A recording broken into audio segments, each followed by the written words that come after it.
Okay.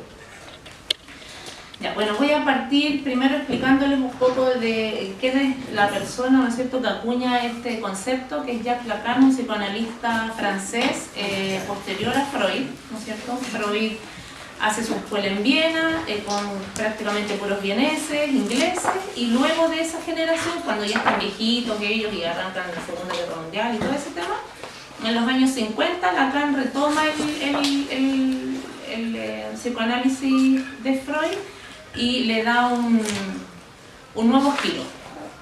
Le aporta filosofía, principalmente porque cuando él era pequeño, un niño francés que estudió en una muy buena escuela francesa con filosofía desde pequeño, por lo tanto conocía a Hegel y qué sé yo, y le aporta toda esa parte y le da un giro a Freud, ¿ya?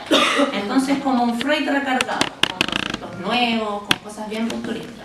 Como decía la Elizabeth Rudinesco, que es la biógrafa de Lacan, dice: Lacan hace lo que hizo Picasso con el arte, lo transforma, lo mueve, gira la nariz, mueve el ojo para el lado, hace otra cosa con lo que venía desde Freud, ¿ya? Y entre muchos términos que acuña Lacan, hay un montón, incluso la gente dice, estamos hablando del lacaniano, ¿ya? Es como que él acuñó muchos conceptos, algunos súper difíciles, algunos matemas, es decir, unas ecuaciones, donde de hecho el nombre del padre también aparece en algunos matemas y qué sé yo. Y hacen faltar mucha lectura y mucho tiempo para entender a Lacan. Yo puedo decir que no lo entiendo completamente, no sé si alguien puede decir que lo entiende completamente. Entonces voy a tratar de ser lo más sencilla posible, bajar el lenguaje, porque de verdad que es como... De hecho, Lacan cuando escribía libros se los pasaba a gente que se lo editaba y le decía, escribe más, no se entiende nada, no se entiende nada. Él los cambiaba, los arreglaba, es que todavía no se entiende nada. Y igual sus textos de hoy en día no se entiende nada, ¿ya? Así que no se angustien si no entienden nada.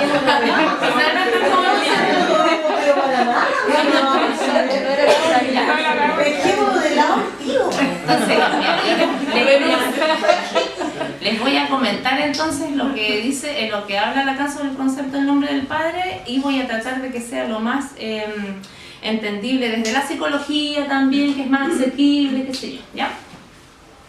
Bueno, voy a partir con un tema de las estructuras de personalidad para por ahí entrar a por qué el nombre del padre es tan importante en Lacan.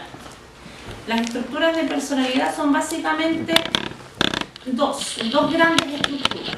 Los neuróticos, que somos nosotros, si es que aquí no hay ni un psicótico, todos nosotros, los normales, la norma, y están los psicóticos, que es la gente que se volvió loca. Entre medio están los perversos, pero ahí no nos vamos a meter.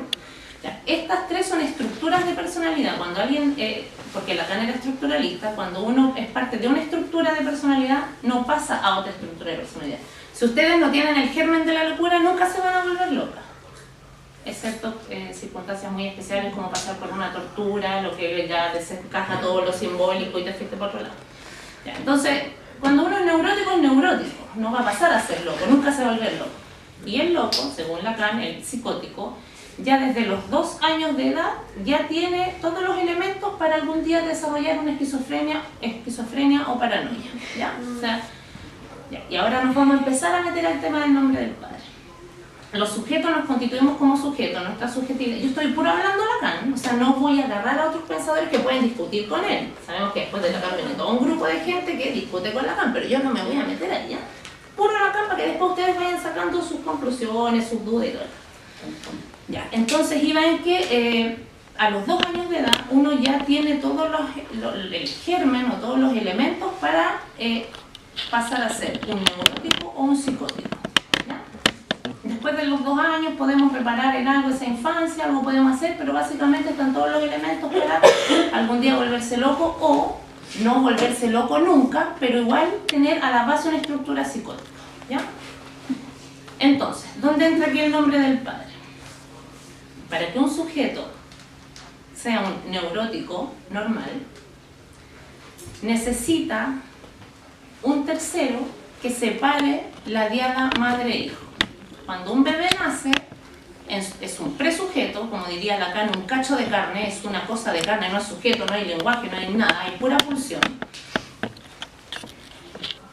En una simbiosis con su madre, donde después Lacan diría el yo soy siempre el otro. O sea, el sujeto solo se constituye como sujeto porque hay un otro. Y de ahí vienen, por ejemplo, los niños lobo que crecen sin un humano al lado, se crían con otros animales. En Chile, por ejemplo, estaba la mujer gallina.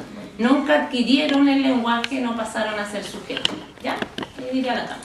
Entonces, el lenguaje tiene un lugar muy importante en la obra lacaniana porque el lenguaje viene a ser el mundo propio de lo humano y el lenguaje son las palabras y las palabras y el lenguaje son una ley. El psicótico que no está bajo esa ley inventa su propio lenguaje, lo que es el neolenguaje propio del psicótico.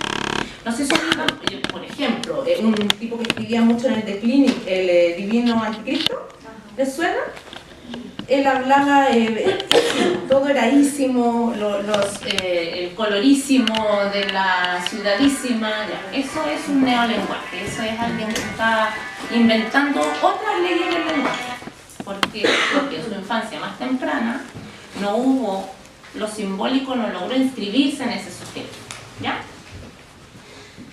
Lacan después dice, el sujeto tiene 3 anillos enganchados, este es el nudo Borromeo. Está lo simbólico, el mundo de lo simbólico, el mundo de lo real y el mundo, ahora sí haría falta un timón, ¿no? Imaginario, real y simbólico. ¿Lo podéis dibujar tú? Ya. Cuando estos 3 registros, el real, el simbólico y el imaginario, están bien enganchados, somos neuróticos normales, nunca nos psicotizamos, pasamos momentos de angustia, a veces sentimos que nos volvemos locos, pero nunca nos volvemos locos, no tenemos el germen de la locura. En cambio, cuando estos 3 anillos, el simbólico, es decir, el mundo del lenguaje, se desengancha de esos 2 anillos, lo real, la pulsión, el cuerpo, el sentir, el tocar, y el imaginario, yo me imagino, mis fantasías, yo quisiera ser alta, delgada, ese mundo del imaginario, ¿ya? Cuando el simbólico, el mundo del lenguaje, de la ley del lenguaje, se desengancha del real y del imaginario, se produce el brote de la locura. ¿Ya? Por lo general, cuando hay un brote psicótico, hay despersonalización, no sé qué soy, qué es esto, qué es el mundo, estoy vivo, estoy muerto, es una angustia muy grande, se escuchan voces, qué sé yo. Todo el registro de lo simbólico se ve desanudado y hay como un terremoto en la estructura. ¿Ya? ¿Cómo entra el nombre del padre? Cuando un bebé está en una diada con su madre y cree que él y su madre son solo una cosa, porque cuando siente hambre la teta viene a su boca y él no sabe que hay otro sujeto ahí, sabe que tiene hambre y viene la teta, se hace caca, lo mudan, todas sus necesidades satisfechas por ese otro. Si no entra un tercero que separe eso, no hay subjetividad. ¿Por qué? Porque el niño queda como un objeto de la madre, no es un sujeto. Necesita separarse de ese otro, entender que esa teta y yo no somos lo mismo, hay 2 cosas diferentes. Y el padre viene a hacer esa ruptura. ¿Por qué el padre? Porque la madre, que desea un hijo, también desea un padre. Ahí podríamos después entrar en todo un rollo feminista, de por qué un padre y no una madre. Eso lo podemos discutir después, ¿ya? Entra un padre y el niño en cierto momento, cuando ya es más consciente, cuando ya no es este bebé de 3 meses, ya está un poco más grande, entiende que su madre ya no lo desea solo, él no es todo el mundo de esa madre. Hay un otro que es el padre. Y ese es el nombre del padre, ese tercero que viene a romper la diada madre e hijo y que introduce al niño en el mundo de lo simbólico. ¿Ya? O sea, la entrada del nombre del padre es la entrada al mundo de la ley y al mundo de lo simbólico.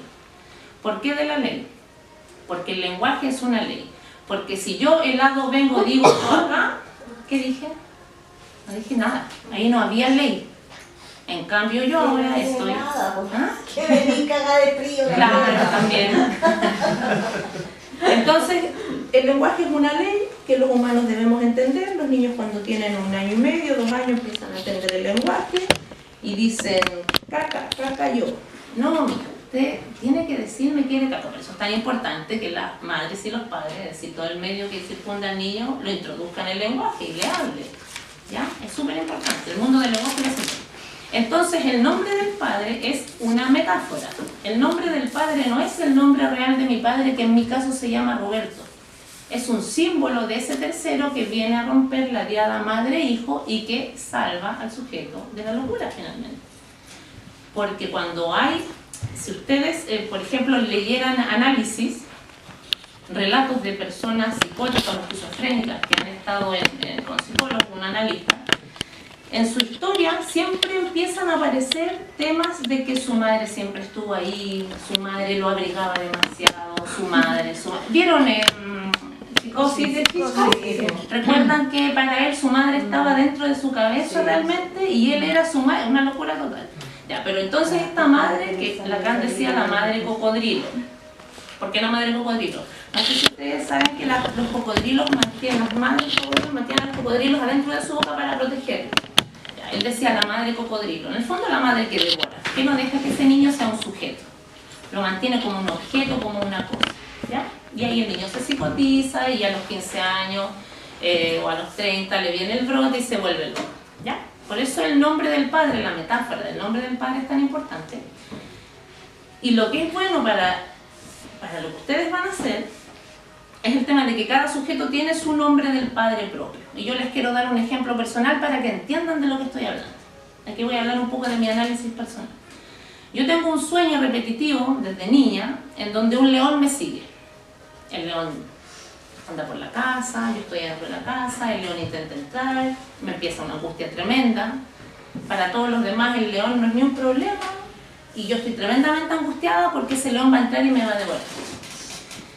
Finalmente en análisis, ¿qué resulta luego de armar los sueños tan hechos de varios elementos? Sí, yo cuando chica recuerdo en Argentina una casa donde habían unos leones que eran de mascota. Además recuerdo un perro que tenía mi tío, que yo le tenía terror, entonces él me entraba en brazos, me dejaba en el living y luego el perro andaba por fuera y yo sabía que no podía poner un pie afuera. Y todos esos elementos los fui juntando para construir el sueño del león. Pero finalmente ¿a qué llegué? Cuando el psicoanalista me dice, ¿y qué te evoca el león? ¿Qué es el león? Yo me pongo a pensar y digo, el león. El león es como alguien que lee, el león. Como un jugador es el que juega, un león es el que lee. ¿Y quién es el que lee? Mi padre.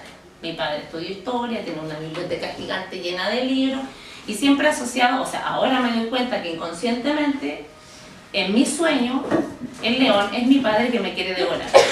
¿Ya? Mi padre, porque tengo un fantasma, estoy hablando en puro lacaniano, un fantasma de seducción y abuso. ¿Ya? En mi imaginación los hombres me seducen y me quieren abusar y es como el rollo de la estructura histérica. ¿Ya? La histeria y la obsesión son parte de la neurosis. ¿Ya? Los normales, nosotros los normales, nos dividimos entre los histéricos y los obsesivos. La fantasía de la histérica es que alguien, en realidad su padre, si tú vas más al inconsciente, pero alguien, la quiere abusar, la quiere engañar, y en mi sueño mi padre quiere abusar de mí, quiere seducirme y es el león. Y es el león porque lee. Entonces mi metáfora del nombre del padre mía es el león. Y de ustedes puede ser, quién sabe cuál, habría que entrar ahí a picar muy fino y picar muy fino. Ya, eso es, y por eso Lacan dice las metáforas del nombre del padre pueden ser cada una por sujeto. Las mujeres y los hombres, todos los sujetos tenemos nuestra metáfora del nombre del padre. Pero los psicóticos no, ¿verdad? Los psicóticos no hubo esa metáfora del nombre del padre. No hubo esa entrada en el mundo de lo simbólico, este anillo se desenganchó y quedó la embarrada. No hubo metáfora paterna. Por eso la importancia de los nombres del padre. Vamos a entrar un poquito en este tema. Un poquito más, vamos a mirar un poquito más fino. Se habla mucho entre los psicoanalistas de hoy en día que qué pasa con esta sociedad donde ya el nombre del padre está absolutamente devaluado, no hay un padre fuerte de los años 50 en donde el padre mandaba que la señorita se casara con el hombre de no sé cuántos años y el padre, eso ya no existe, el padre está muy devaluado en esta sociedad. Sin embargo, con que el deseo de la madre tienda a otra cosa que no sea el hijo, puede ser otra mujer, puede ser un padre que no sea, o sea, un hombre que no sea el padre de su hijo, pero ya con que la madre no sea todo su mundo, ese niño no la completa, sino que algo le falta y algo necesita y lo busca afuera, y eso puede ser otra mujer, eso introduce al niño en un orden simbólico igual. ¿Ya? Entonces, De lo que se trata es de una metáfora simbólica que corte la dualidad niño-madre, en donde el niño queda prendido a ella como un objeto. Por eso, el trabajo que van a hacer ustedes me parece interesante desde el punto de vista que si cada una hace su trabajo sobre qué es para ella el padre, ahí estaría cada una con su metáfora del nombre del padre. ¿Tú quieres aportar algo más? De repente el tema de la castración, no sé, o algo, la falta, el sujeto escindido. Sí, a ver. ¿No? Por lo cuento nada. Intentar completar algunas cosas que a mí se me deben haber escapado. A ver. ¿Sí lo explicaste bien? Redondito. Bien sintético. Bien sintético, sí. Como lo simbólico tiene una función de orden por sobre lo real, que viene a ser lo traumático. El trauma marca el imaginario, la cantidad de imaginaciones que puede tener una persona respecto a las cosas y el corte necesario para allá, para mejor. Ya. No quería que se viera eso. En la medida que el trauma corta el imaginario, el corte tiene que ser de una forma desde lo simbólico. Porque la metáfora del nombre del padre permite un ordenamiento que tiene cortes, que tiene límites. Entonces, en la medida que ese ordenamiento se permite a través del lenguaje cortar el imaginario, la estructura se mantiene estable. Entonces, el nombre del padre, de alguna forma, vuelve a este ordenamiento y genera una cadena de significantes que se llama. Por ejemplo, en el caso de León, el significante era Leo, de John Leo. Entonces, esos significantes que se van inscribiendo en el inconsciente, esto finalmente es como el inconsciente, de alguna forma necesita que un significante o una posición de un significante pase a la otra. Ustedes, cuando hablamos de un significante, ¿entienden a qué nos referimos? Ya.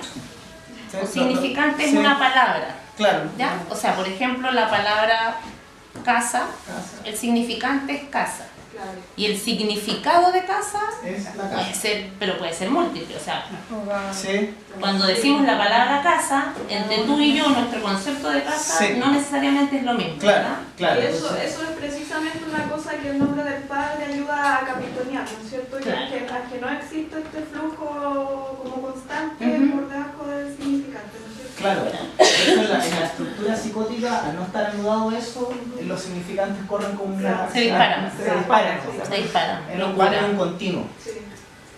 Entonces, precisamente ese significante casa, que tiene un registro, porque estos son tres registros, ¿no? En la medida que el significante casa esté en el registro del imaginario, ordenado por lo simbólico y estructurado por el trauma, se genera en el centro un objeto. Lo que está al centro y este objeto, que se llama, que la Cándida hablaba del objeto A, es el objeto del deseo.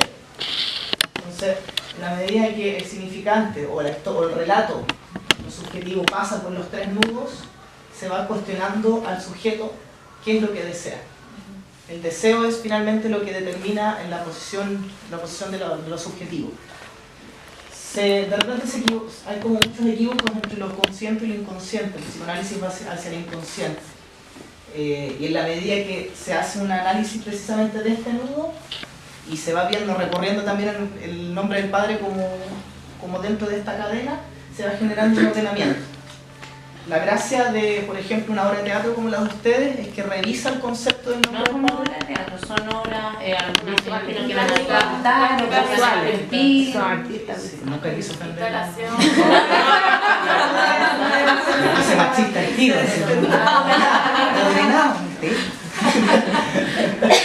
Disculpa, ¿Sí? ¿me puedes explicar lo del trauma? Que esa parte no la entendí. Bueno, todos volvemos al trauma, ese es el problema. El trauma es la repetición de lo real. El trauma es la situación que marca la cadena de significantes, le da un punto de partida. Entonces, el imaginario puede expandirse eternamente, así como... O Con toda la imaginación. Con toda la imaginación. Imágenes del trauma. Una visión infantil tiene un imaginario muy grande. Entonces, en la medida que va pasando el tiempo, las personas se van sometiendo a pequeños traumas que en el análisis lo llamamos castración. Y eso Por ejemplo, es el el destete. imaginario. El destete es un trauma. Esencial, entender lo que es el sexo, ver el sexo por primera vez, trauma. Y después nos podemos poner ya sádicos como la tortura. Hay distintos grados dependiendo De de la trauma, posición claro. subjetiva. No sé si... Sí.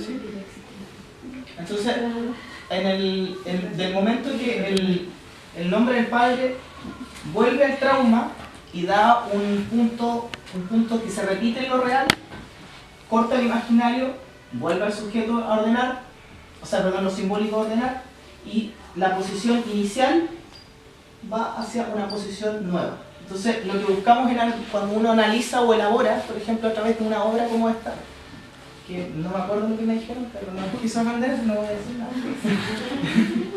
Así, exactamente, las artistas visuales elaboran un punto y cambian su subjetividad. Entonces, por eso ustedes hacen un ejercicio desde el lenguaje que elabora esa subjetividad y pasa de un punto al otro. Hay una función de sublimación. Claro, exactamente. Está va a estar en el malestar de la cultura, me gusta mucho esa figura. ¿Qué significa eso? Para que digamos, La sublimación. ¿Qué significaría así como para un neurótico? La sublimación es un desvío en el destino de la pulsión, ¿no es cierto? ¿Cuál? Hay como un desvío en el destino de la pulsión que no se satisface como directamente lo que se desea, sino que se se transforma en trauma.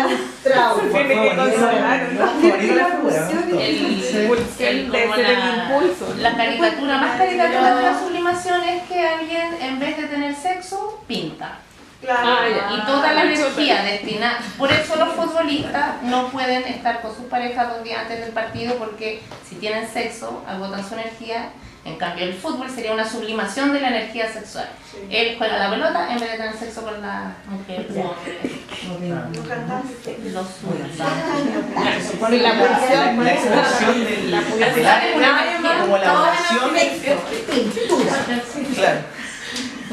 O sea, la sublimación es como el consuelo. Mucha pintura. Puede ser el consuelo. A ver, mira, aquí está preguntando ella a qué se refiere con la pulsión. La pulsión No, es la sublimación. la sublimación. Será como una especie de consuelo del no poder satisfacer el deseo y uno lo satisface con otra cosa. Lo que pasa es que el deseo nunca se satisface. No. El deseo siempre queda insatisfecho. Lo que sí se satisface es la demanda. Quiero tomarme un vaso de leche, yo agarro, me echo la leche, me la tomo y satisfací esa necesidad, satisfago esa necesidad. Pero el deseo está marcado por aquello a lo que nunca vas a llegar a obtener. Y por ejemplo, un artista en la obra de arte persigue permanentemente su deseo, pero nunca lo alcanza. Por eso se sigue haciendo, por eso los sujetos seguimos haciendo cosas, porque nunca satisfacemos el deseo. Siempre está la falta. Claro. Hasta la muerte siempre estamos deseando algo y eso nos hace vivir. Eso nos empuja a vivir. El panorama parecía desalentador de repente, como perseguir algo que nunca se va a alcanzar. Pero la gracia de precisamente de esto es que al ir a un centro, algo que se desea es algo que falta. Entonces, la gracia es que haya movimiento, porque al percibir la falta de movimiento y eso genera actividad psíquica. Y la actividad psíquica se sublima cuando pasa totalmente lo que está en la interioridad pasa hacia afuera. Y eso es a través de la obra de arte, pasa de la poesía. Claro. Entonces se vacía algo, pero como es volvías a desear una cosa y volvías a de nuevo y el deseo no termina jamás. Jamás. O cuando alguien está de el deseo, cagaste para la casa. Claro, es como un indicador, finalmente, si ya no se desea nada. Claro, no, es No, terrible. está Hay mal. Claro. Hay con el deseo. No hay deseo. Mismo rayo. Termina mismo rayo. Finalmente, lo importante es que se genere ese movimiento psíquico. el último punto que quería como tocar es incluso la experiencia traumática del duelo, cuando se pierde algo que es muy preciado, también es una posición subjetiva, que a través del arte se permite esa sublimación, incluso permite como tener otra mirada, otra contemplación respecto a ese mismo evento. Es una manera de elaboración, ¿no? Sí, sí, porque uno va en un proceso claro. simbólico.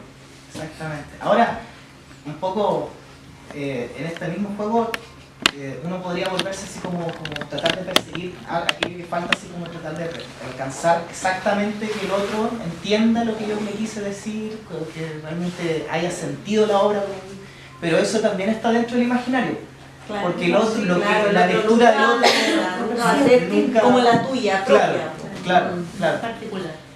Entonces, de repente también uno tiene que asumir esa castración también, que en el fondo no lo va a alcanzar, claro, pero no por eso pierde sentido. Por eso la obra se tiene que ser igual, y el show tiene que ir contigo. Esa es. No sé si... El momento para todo lo que no hayan entendido, palabras, pregunten sin ninguna vergüenza, conceptos que no entendieron, algo que haya que aclarar nuevamente. Sí. Yo tengo como una especie como de reflexión, pero no sé si es un medio con respecto a la aliada que tú dices, que actualmente es como el sistema productivo el que separa esa aliada, donde la mujer es obligada casi inmediatamente después de parir a seguir produciendo y se hace ese quiebra, ¿no?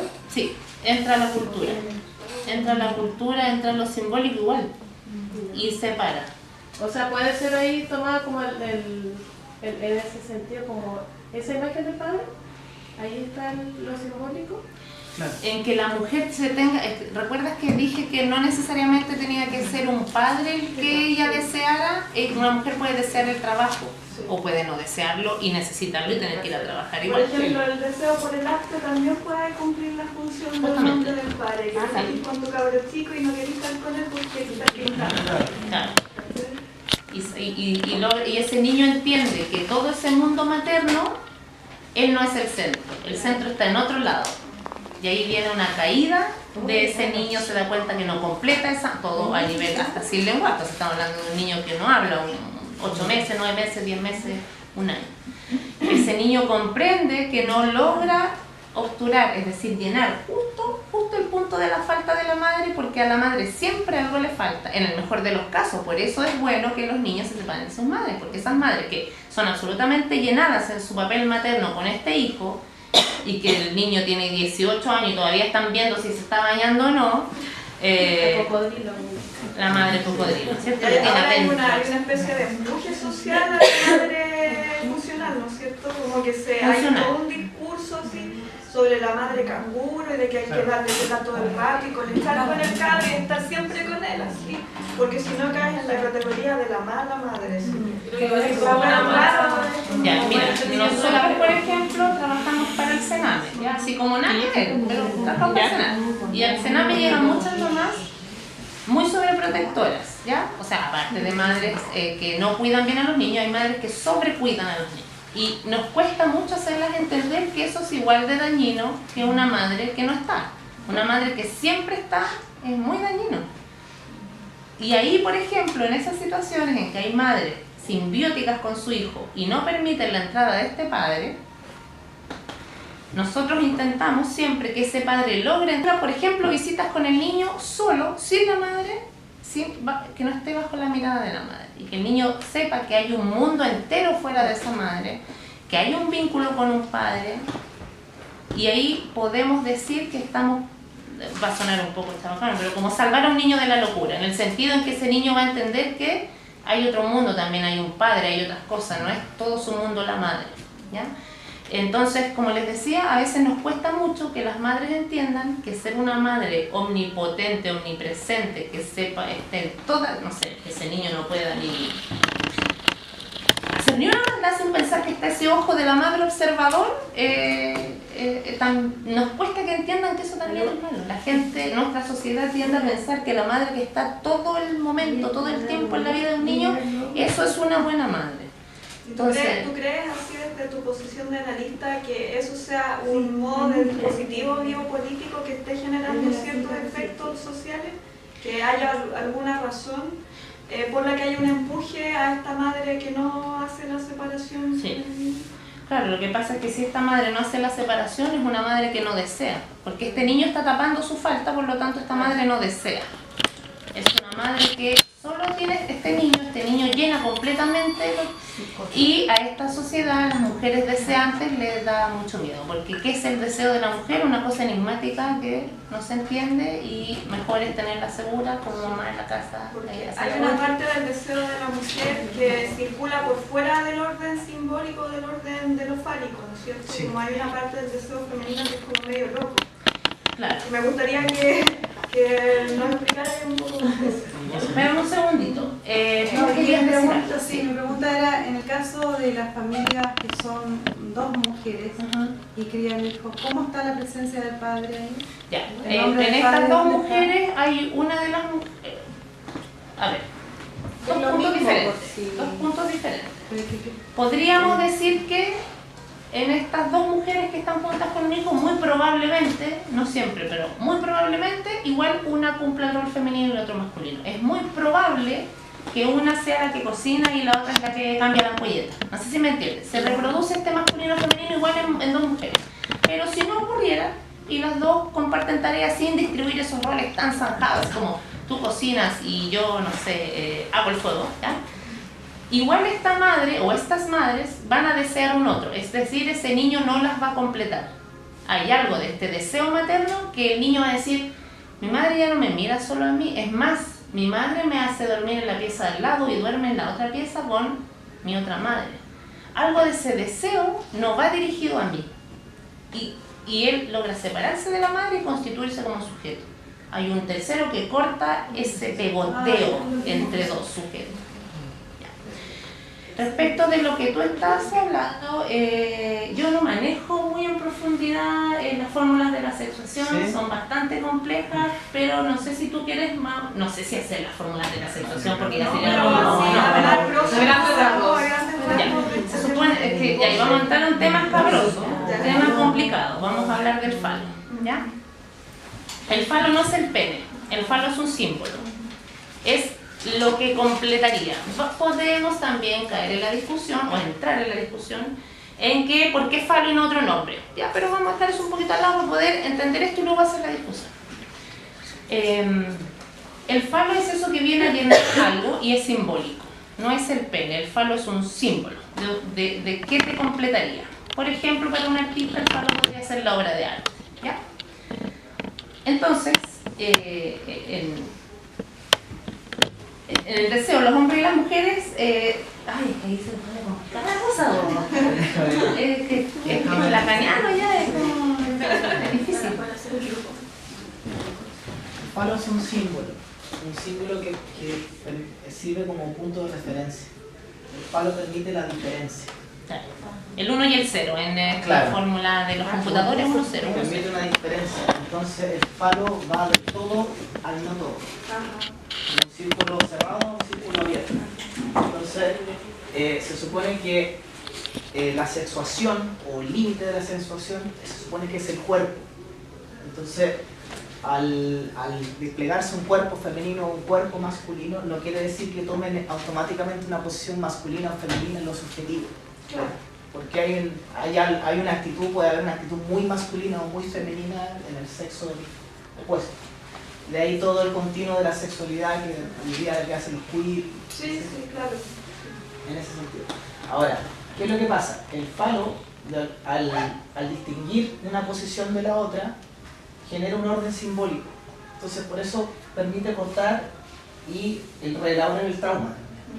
Entonces, por eso mismo que el goce fálico, que es lo que se conocía hasta el último Lacan, era solamente como lo que giraba toda la teoría, por así decirlo, como la diferenciación y todo. Pero después, el último Lacan estableció el goce místico también, que era el goce del orden de lo femenino, que iba por fuera de la diferencia del falo. Entonces, toda la experiencia mística en cuanto a que superaba la sublimación. ¿Te fijas? Cuando ya el cuerpo se diluye en el todo, así, esa experiencia se supone que está por fuera de esta lógica del falo. Porque el falo está en el cuerpo, inscrito en el cuerpo, y esto está por fuera del cuerpo. Ahí no sé si... Sí. O sea, me quedan muchas dudas, pero podemos cortar. O sea, en el sentido que el hombre solo pueden gozar de una manera y las mujeres pueden gozar de esta misma manera o de esta otra manera que es más loca, por decirlo, porque también es más desestructurada, es más expansiva. De hecho, no hay como nombrarla porque el significante del falo no lo puede nombrar, Claro. entonces como ya, es muy complejo. Ahí entra en el rollo de la mujer no existe. La mujer no existe, pero ahí estamos en el Lacan de los últimos años, claro. cuando ya el Tata estaba Eso fue empezando como en los a... 70. Claro, el seminario 20, él muere en el 80, hasta el 80 él sigue todavía haciendo clases, pero cada vez más, ya muy, un nivel así ya de abstracción. Claro. Ahora, aplicación al padre. Cuando vi el título en el nombre del padre, como que pensé que era algo relacionado con lo religioso. En el nombre del padre, como... Pero también se puede tomar por ese lado. Sí, son por propios. supuesto. Claro, Hay que tomarlo del lado de uno. es como Dios. O como dijo recién la reflexión de Paula Araya, que me pareció muy correcta frente al uno como artista y al poder después elaborar una obra plástica o visual el sistema que me obliga como el padre. Ese sería mi nombre del padre, podría ser la religión o cualquier otro. Ahí ustedes lo toman desde su trabajo y desde su pulsión artística, desde nuestro propio deseo. Claro. Desde nuestro propio deseo que hay algo que son únicos e irrepetibles. Van a salir muchas obras. Claro, y todos los significantes del nombre del padre de cada sujeto son diferentes, por lo tanto cada una puede hablar de lo que para ella significa un padre. O no necesariamente para mí, sino que yo lo que veo en la sociedad, lo que veo en el otro, Claro. lo que veo en lo que me rodea. Claro. Sí. No, y si alguien quiere hablar de lo uno, también es válido si quieren hablar de lo propio, pero Claro, sí, pues, Es después múltiple, eso también amplio. se diversifica y ya son los nombres del padre y aparecen otras cosas que hacen de suplencia, ¿cierto? Claro, por ejemplo, en un análisis podría aparecer un análisis de años en que después el nombre del padre de León muta a otra cosa, que es para esa persona. ¿Por qué, por ejemplo, en mi caso es León? Porque efectivamente para mí mi padre es un hombre que lee mucho, pero para otra mujer su padre puede ser... Había un niño, recuerdo un caso que mencionaba Moró sobre un niño que su significante, el nombre del padre era la espada. Sí. Pero se notan como espada, se parece a padre, espada, padre, ya, porque aquí hay temas de lenguaje y letras parecidas.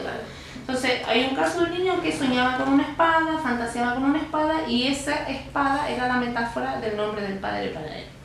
Yo puedo Entonces, una pregunta es, ¿qué pasa cuando el padre muere? No solamente el padre físico, sino el padre muerto. Ya deja de existir. el padre real de una persona. No, el padre Como en términos como estamos hablando como símbolo. Ya, eso que estamos hablando de que en esta sociedad el padre está muy devaluado. Claro, hay otras cosas que se vienen a inscribir como un tercero que rompe esta dualidad. Claro, ¿Ya? Por ejemplo, algunas dicen el trabajo. El trabajo puede ser ese tercero que rompe esta dualidad. Lo que pasa es que yo creo que el padre está muy debilitado actualmente, pero sin embargo el padre igual es una figura que todavía es muy importante en esta sociedad. Para nuestra cultura más que para nuestra sociedad. Para nuestra cultura el padre todavía es un personaje que viene a marcar muchas cosas en la vida de un sujeto. Y cuando no hay un padre, se observa también en los niños muchos problemas. ¿Y por cuáles problemas? Problemas de simbiosis con la madre, problemas en que solamente es el mundo de él y la madre, en que él la completa por completa esa madre, ¿ya? Y bueno, problemas que se pueden observar en niños en particular. Pero es importante la reflexión y en internet hay mucho material porque los psicoanalistas actualmente han escrito bastante sobre la figura devaluada del padre de hoy en día y cómo eso se contrasta con lo que Lacan dijo en los años 50 donde el padre era otro. ¿Ya? Ahí, porque después para que ustedes hagan su obra pueden buscar cosas en internet, más o menos en el punto que más les haya interesado, hay mucho material. Y algo a buscar sería qué pasa con el nombre del padre hoy en día, qué pasa con el nombre del padre en el año 2015, qué pasa con el padre devaluado, qué habría dicho Lacan del padre hoy en día. Y ahí van a encontrar una nueva lectura sobre el nombre del padre de ya los psicoanalistas más contemporáneos, o sea, del hoy, ¿no es cierto? yo más o menos les conté lo que es el nombre del padre que le va a llegar. Como Lacan lo escribió en los años 50, 60, pero claro, se puede. Los psicoanalistas siempre intentan estar a la altura de su tiempo y los psicoanalistas hoy en día, muchos se preguntan y escriben y hacen muchos trabajos acerca de qué pasa con el padre hoy y qué pasa con la teoría Lacan, con este padre devaluado de hoy en día. Por ejemplo, algunos psicoanalistas podrían decir, entonces podemos pronosticar más psicosis, por ejemplo, porque hay padres más débiles. Pero yo leí algo No, que pero decía, porque el padre no necesariamente. exactamente, pero decían, por ejemplo, que en las sociedades matrilineales y matrilocales no había más psicosis, y sin embargo la función del padre era otra. Sí. Entonces no necesariamente implicaba el reblandecimiento del nombre del padre, sí, que fuésemos hacia la psicosis, pero quizás sí hacia el lado femenino del goce, así, que también tenía sus problemas porque está el lado medio loco excesivo que conjuga muy bien con el capital y con la ciencia. Lo que pasa es que... ¿Cómo es que termina? Que la sociedad de las culturas, si no triunfan, si no logran seguir siendo culturas, desaparecen. Por lo tanto, todas las culturas que hay, por uno u otro motivo, lograron seguir siendo cultura hoy en día. Entonces, como tú bien dices, culturas matrilineales y matriarcales, no había... Es que eso de que no hay padre también es... Claro, habían padres, lo que pasa es que el falo, la imagen más fálica es la de la mujer, y es la que manda y la que ordena, y qué sé yo, la que pone el nombre, las funciones que para nosotros serían las masculinas, digamos. Pero para que una cultura pueda prevalecer es porque efectivamente logra de un u otro modo acomodarse de cierta forma. No puede existir una sociedad de puros locos, aunque en Valparaíso, ustedes saben, observa mucho la psicosis, ¿no es cierto? Hay muchos psicóticos en Valparaíso. Yo no sé si es porque el plan agrupa a las personas y se ven más, pero Valparaíso creo que es un caldo de cultivo de psicosis, hay muchos psicóticos. Que hay una ciudad que atrae lo diferente y hay una complicidad extraña. Mira, una colega psicóloga psicoanalista también tenía la teoría de que acá en Valparaíso venían muchos estudiantes y a los estudiantes, o sea, como el brote psicótico ocurre entre los 15, 20, ¿no es cierto?, la edad donde la persona tiene que inscribirse como padre o como madre, estando esta ley, ¿no es cierto?, este tercero que separó, entonces les daba el brote aquí siendo estudiante, y aquí ya se iban para otro mundo. ¿Cuál era el encuentro, como que ahí estaba el tema del encuentro con un padre? ¿Qué sería ese padre en la universidad? Para este sujeto que se psicotiza en la universidad. Lo que pasa es que los sujetos se psicotizan como este anillo no quedó bien enganchado en el mundo de los simbólicos, cuando tienen que enfrentarse a lo que es ser un padre, es decir, empezar a ser adulto, tener tu primera relación, casarte, y eso ocurre entre los 15 y 30 años, como tienen que ocupar el lugar del padre simbólico y no lo adquirieron porque no hubo este padre que se separó, se quedan en la nada o no saben cómo. Entonces ahí viene el brote. ¿Por qué cuando entras a la universidad? Porque estás ocupando un lugar de adultez, de jerarquía, estás estudiando una carrera, empieza otra identidad de adulto, que eso es todo metaforizado acerca de lo que es un padre, ¿no es cierto? Y no les alcanza lo simbólico, viene el brote psicótico, se psicotiza. ¿Qué pasa cuando está estadiada madre-hijo y la madre, por así decirlo, es psicótica, es loca? Y está el padre como persona, como sujeto o también como símbolo, pero existe la figura, y la madre no existe en estadiada. ¿Qué pasa con la psicosis de ese niño? ¿El niño también es loco? Porque no existe ese apego, esa dualidad, y solamente depende de la figura paterna. Lo que pasa es que entonces tú me estás hablando de una madre que en la más primigenia infancia de ese niño no pudo estar presente porque estaba loca. Ya. Ahí puede ser que el niño se psicotice o no se psicotice. Es tan particular y es tan caso a caso que tendríamos que saber la historia de ese niño. Pero especulemos, ¿qué cosas podrían suceder? puede ser que no pase nada o sea, nunca nos va a pasar nada con una madre loca porque es algo muy fuerte. O sea, no sé si alguien aquí ha estado cerca de lo que es la locura o algún pariente psicótico y es una cosa terrible, de otro planeta, ¿ya? Entonces es difícil que un niño como que viva con una madre psicótica y salga sin ni un problema de ahí, es muy difícil, ¿ya? Sin embargo, este padre vendría a ser este tercero que haría la separación y que podría, ¿no es cierto?, entregarle cierto clima de orden e imponer esta ley simbólica. A ver, en psicoanálisis, lo que se genera cuando no hay madre, estamos hablando de una madre que está loca y no pudo criar a ese niño y no hay mamá, podría ser más cercano a lo que sería el autismo, por ejemplo, en donde el niño se cierra porque no hay madre, no hay mirada materna, cuando quiere ver lo que hay afuera no hay nada que lo acoja, se va para adentro en una estrategia defensiva y no se comunica más con el mundo exterior, porque el autismo se hacen, no sé cómo se llaman, pero lecturas del cerebro para ver si están todas las partes normales y están, no es orgánico. En el autismo tú no puedes abrir un cerebro y decir, aquí está dañado efectivamente. Como cuando hay una parálisis cerebral y tú sabes que esa persona tiene un problema porque una parte de su cerebro no funciona. En el autista no ocurre eso. Su cerebro es absolutamente normal como el de cualquier otro.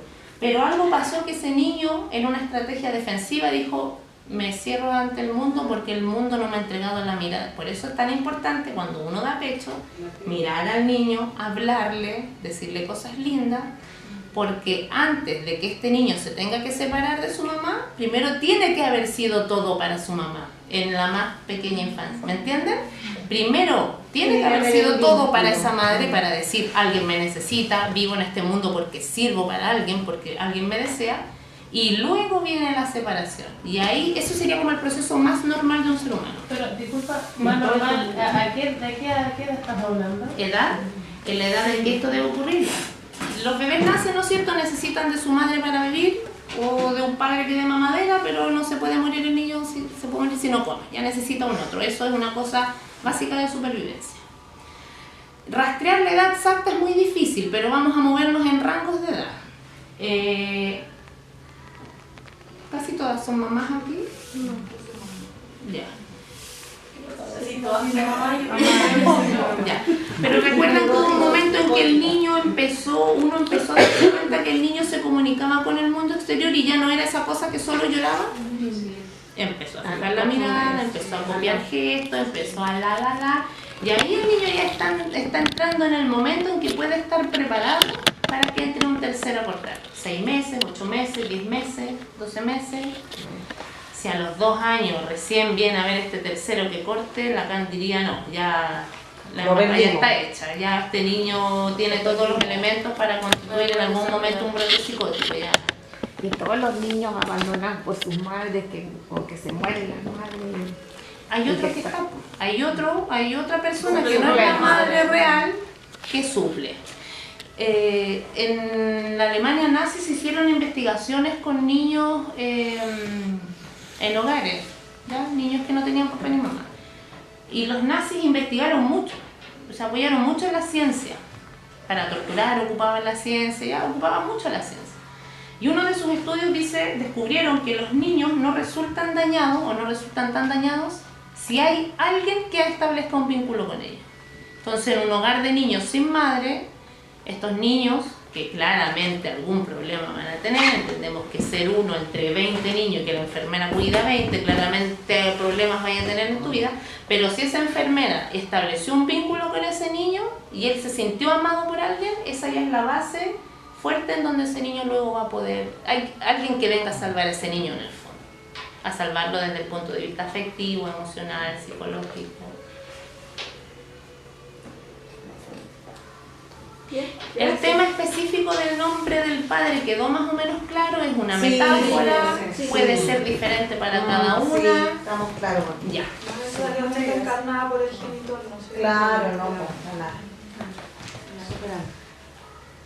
¿Alguna otra duda, cabras? No sé, para cerrar ya. Estamos, yo creo, sí. Ya. Si les interesa el tema, en YouTube ustedes ponen psicoanálisis, nombre del padre, el deseo, y les van a aparecer conferencias y algunas se van a entretener mucho. Yo me entretengo. Sí, yo las veo. Ya. Un gusto.